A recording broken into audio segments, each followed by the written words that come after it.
नमस्कार दोस्तों। आज एक बहुत ही महत्वपूर्ण विषय पर आपसे चर्चा कर रहे हैं। आप सभी जानते हैं कि फिलहाल शेयर मार्केट में चाहे पुराने निवेशक हो, नए निवेशक हो या एक आईपीओ के लिए नई जो फौज आई है, सभी के मन में, सभी के विचारों में एक ही चीज़ घूम रही है, वह है एलआईसी का आईपीओ। अभी के हिसाब से 10 मार्च को वो लॉन्च होना है। हो सकता है कि यूक्रेन के कारण शायद थोड़ा सा वो डिले हो जाए, लेकिन एक बहुत बड़ी एक हाइप टाइप क्रिएट हो गया है। लोगों के मन में बहुत जिज्ञासा है।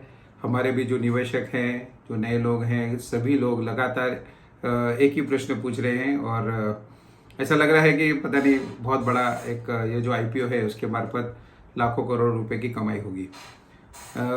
इस आईपीओ के बारे में कुछ महत्वपूर्ण चीज़ें आपके सामने रखना मैं चाहता हूँ।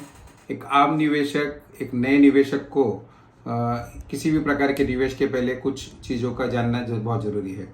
तो जैसा कि आप सभी जानते हैं, एलआईसी गवर्नमेंट की इंश्योरेंस कंपनी है।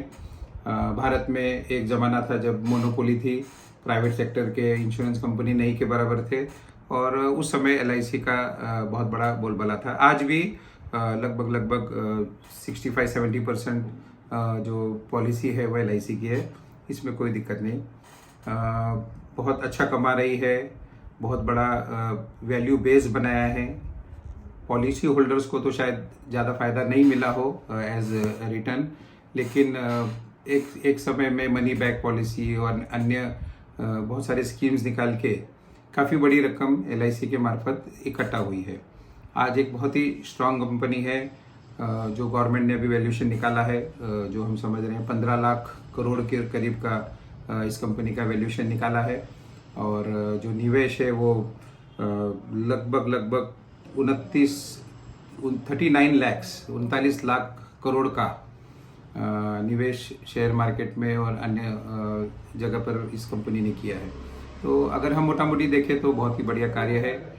वैल्यूएशन, उसका जो बेस है, इसके जो पॉलिसी होल्डर्स हैं, इसके जो इंश्योरेंस एजेंट्स हैं, सभी अच्छे हैं और गवर्नमेंट ने भी इसीलिए एक बहुत बड़ा दांव खेला है और लगभग 5% हिस्सेदारी बेचने की बात हो रही है, जो लगभग 70,000 से 75,000 करोड़ रुपए तक का आईपीओ होगा। हमारे देश का ये सबसे बड़ा आईपीओ अभी तक का होगा, इसमें कोई डाउट नहीं है और आईपीओ भी अच्छा जाएगा। हर तरीके से उसकी तैयारी चल रही है। ये सब बहुत सारी अच्छी बातें हैं, लेकिन जब हम निवेश करते हैं तो हमें भावनाओं में जाकर या सिर्फ किसी की बात सुनकर निवेश नहीं करना चाहिए। हर एंगल को देखना चाहिए। तो उसमें कुछ ऐसे भी बातें हैं जिन पे विशेष रूप से हमें गौर करना है। तो पहली बात तो यह है कि अगर एक इंश्योरेंस कंपनी के रूप में अगर हम एलआईसी को ले रहे हैं या उसमें अप्लाई कर रहे हैं या उसको लेके रखना चाहते हैं, तो आज एलआईसी धीरे धीरे अपना जो बेस है, उसका इंश्योरेंस का बेस गंवा रही है। अगर आप पिछले कुछ वर्षों का हिसाब देखें तो लगातार उनका जो हिस्सेदारी है इंश्योरेंस में वो कम होते जा रही है। अभी जो 80-90% की हिस्सेदारी अभी लगभग 64% के करीब है और जिस प्रकार से प्राइवेट कंपनियां बढ़ रही है, निश्चित रूप से ये हिस्सेदारी और भी कम होगी। तो जो उनका जो मेन बिजनेस कोर है वो बेस जो है वो कम हो रहा है। एक ज़माना था जब लोग सिर्फ एलआईसी पे भरोसा करते थे, लेकिन समय के हिसाब से इसमें बहुत बड़ा बदलाव आया है और यही ट्रेंड अगर आगे रहता है तो निश्चित रूप से उसके बिजनेस में काफ़ी इफेक्ट आएगा।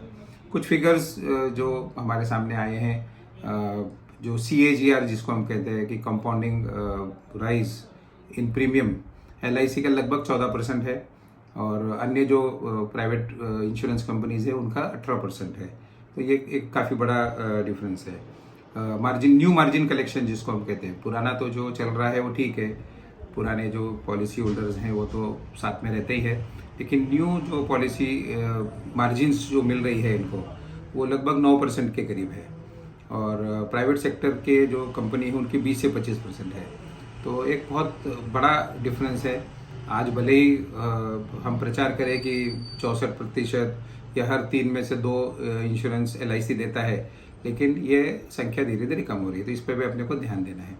दूसरा यह है कि ये इंश्योरेंस कंपनी के बजाय एक इन्वेस्टमेंट कंपनी के रूप में ज़्यादा प्रचारित हो रही है। आज जो भी उसका प्रॉफिट हुआ है वो शेयर मार्केट में निवेश किया गया है। पिछले कुछ वर्षों से हमने देखा है कि जब भी गवर्नमेंट को पैसे की ज़रूरत होती है या किसी कंपनी को बचाने की ज़रूरत होती है, या कई बार बैंकों के जो फ्रॉड्स हुए हैं, या कई बार शेयर्स के कुछ ऐसे इन्वेस्टमेंट थे जहां पर मार्केट गिर रहा था, तो LIC एक तालनहार के रूप में वहां पर आई थी। तो ये भी कुछ बहुत अच्छा पॉलिसी नहीं है। ठीक है, वैल्यूएशन के हिसाब से आज जो इन्वेस्टमेंट है बहुत ज़्यादा है, लेकिन आगे चलकर इसमें भी दिक्कत आएगी। मेन फ़र्क आएगा कि अभी तक जो प्रॉफिट था वो पॉलिसी होल्डर को जाता था। लिस्टिंग के बाद में शेयर होल्डर का भी ध्यान रखना होगा, तो उस समय पॉलिसी होल्डर और शेयर होल्डर के बीच में सही ढंग का तालमेल बनाना ये भी शायद उतना आसान नहीं होगा। जब भी बड़ा IPO आता है, हमने देखा है कि उसमें बहुत सारे रिस्क भी होते हैं। कई साल पहले रिलायंस पावर का हाल हमने देखा था, पूरा मार्केट क्रैश हो गया था उससे। अभी कुछ समय पहले एक बहुत बड़ा IPO आया था पेटीएम का, आपने देखा होगा कि थोड़ा सा वैल्यूएशन ज़्यादा रखने से इतनी बड़ी दिक्कत आई कि वो लिस्टिंग के दिन ही बहुत बुरी तरह पिट गया, और आज उसकी कीमत आधे से भी कम रह गई है। क्योंकि कई बार जो HNI कैटेगरीज के इन्वेस्टमेंट करते हैं लोग, तो वो इंटरेस्ट पे पैसा लिया जाता है, और अगर बहुत अच्छा कंपनी है और 20 गुना 30 गुना 50 गुना अगर सब्सक्राइब होता है, तो उस समय अगर हम आधा टक्का का भी ब्याज पकड़े, तो ये HNI वालों के लिए 20 से 25-30% उनका एक्सपेंस कॉस्ट होता है। तो अगर उस रेट के ऊपर, अगर उस रेट से ज़्यादा प्रीमियम पे अगर लिस्टिंग नहीं होती है, तो ये HNI क्लाइंट्स को बहुत बड़ा नुकसान होता है। और हमने देखा है कि उनको लिस्टिंग के दिन माल बेचना ही होता है, चाहे कुछ किसी भी रेट में बेचना पड़े। तो ये कैच 22 जैसे हम बोलते हैं सिचुएशन है। तो इन सब चीज़ों का ध्यान रखना पड़ेगा। गवर्नमेंट ने बहुत सारे बोनस और इस तरह से शेयर होल्डिंग अपनी बढ़ाई है। तो अब शेयर होल्डर के लिए कितना वो उस पर प्रॉफिट रखेंगे, ये देखने वाली बात है। ये बहुत बड़ा ट्रिकी क्वेश्चन है। आज हमें पता नहीं है कि किस रेट पे वो लॉन्च किया जाएगा, लेकिन जिस प्रकार की बातें हो रही हैं, जिस प्रकार का एक हाइप क्रिएट किया है, जिस प्रकार से लाखों नए अकाउंट खुलवाए गए हैं या माहौल बना है, ऐसा लगता है कि बहुत सस्ते में ये IPO नहीं आएगा। तो अगर वैल्यूएशन थोड़ा भी गलत होता है और मिसकैलकुलेशन होता है, तो जब लाखों करोड़ों शेयर्स जो बाजार में एकदम से आते हैं, तो मार्केट गिर भी सकता है। और एक बड़ा विषय है कि अगर हम खासकर रिटेल इन्वेस्टर का हिसाब लगाएं, तो हम ज़्यादा से ज़्यादा 2 लाख रुपए तक का इन्वेस्ट कर सकते हैं। जनरली इस प्रकार के IPO में हमने देखा है कि बहुत कम लोग, अगर सच में IPO अच्छा है और वैल्यूएशन अगर अच्छा है, तो बहुत कम लोगों को वो मिलता है, लिस्टिंग में शेयर्स अलॉट होते हैं। और अगर IPO खराब है तो सबको मिलता है। तो उस हिसाब से भी 10,000, 20,000, 30,000 का अगर शेयर मिल भी जाता है, तो मुझे नहीं लगता है कि उससे बहुत बड़ा कोई प्रॉफिट आएगा। तो ऐसे बहुत सारी चीज़ें हैं जिसका भी हमें ध्यान देना है। इस वीडियो का मकसद ये नहीं है कि हम इस IPO के लिए सब्सक्राइब ना करें। हम आपको कुछ बातें आपके सामने रखना चाह रहे हैं कि ये IPO निश्चित रूप से हमारे देश के लिए, हमारे इकोनॉमी के लिए, हमारे जो गवर्नमेंट की जो पॉलिसी है कि हम ज़्यादा से ज़्यादा बाजार से पैसा जमा करें, इन सभी के लिए एक माइलस्टोन होगा। लेकिन नए निवेशक, रिटेल निवेशक इसमें थोड़ा सा खबरदार रहें। जैसा भी वैल्यूएशन आएगा, हम भी आपके सामने उसका पूरा विश्लेषण करेंगे, आप भी और भी अन्य माध्यमों से उसका विश्लेषण करें।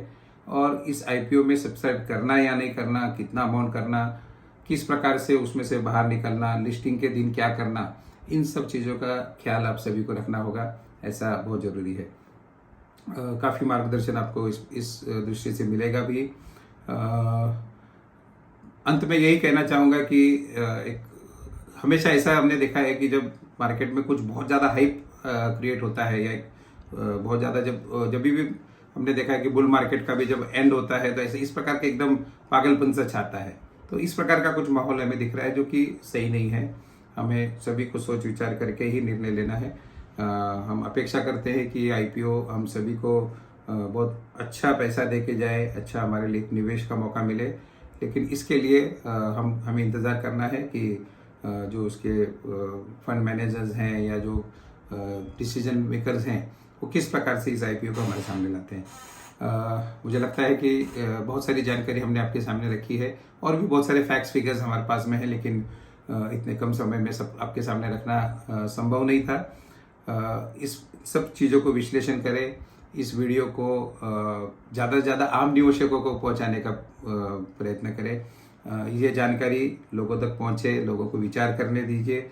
इसको आप लाइक करें, आपको योग्य लगता है तो सब्सक्राइब करें, ताकि आगे आने वाले इस प्रकार के सभी जो जानकारी है शेयर मार्केट और अन्य निवेश की जानकारी आपको योग्य समय पर और आपको लगातार मिलती रहे।